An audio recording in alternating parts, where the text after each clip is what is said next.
नमस्कार मित्रांनो, पॉलिटिकल अड्डा या चॅनलमध्ये आपले स्वागत आहे.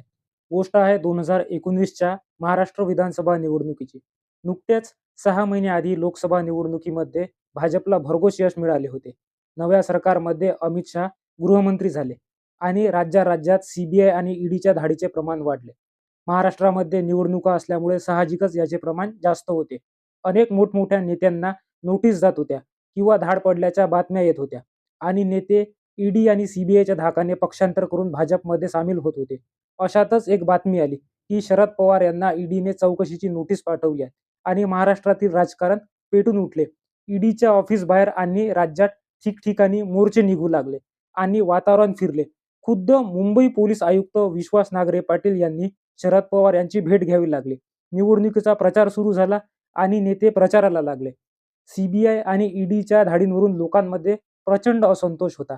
प्रत्येक पक्ष आपणच सरकार स्थापन करू या विश्वासात होता. अशातच सातारा येथे सभा चालू असताना पावसाचे वातावरण होते. सभेला प्रचंड गर्दी होती. नेत्यांची भाषणे चालू होती आणि शरद पवार यांच्या भाषणाला सुरुवात होताच पावसाचा जोर वाढला. शरद पवार भाषणाला उभे राहिले आणि पावसातच भाषणाला सुरुवात केली आणि लोकांनी सभेला अक्षरशः डोक्यावर घेतलं. लोक भर पावसात भाषण ऐकू लागले आणि सोशल मीडियावरती एकता योद्धा म्हणून पोस्ट फिरू लागली. एक 80 वर्षाचा म्हातारा माणूस कसा निवडणुकीचे वातावरण फिरवू शकतो याचे हे उदाहरण. पुढे मतदान झाले आणि निकाल लागला.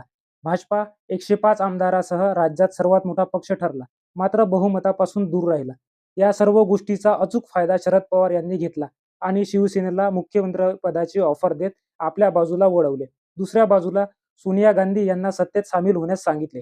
भाजपने साम दाम दंडभेद सर्व वापर केला, मात्र त्यांना या यश मिळाले नाही. शरद पवार यांनी अचूक वेळ साधत राज्यात सत्तांतर केले आणि केंद्रातून फडणवीस यांना अमित शहा यांच्याकडून ताकद मिळत असताना सुद्धा धोबीपछाड दिला.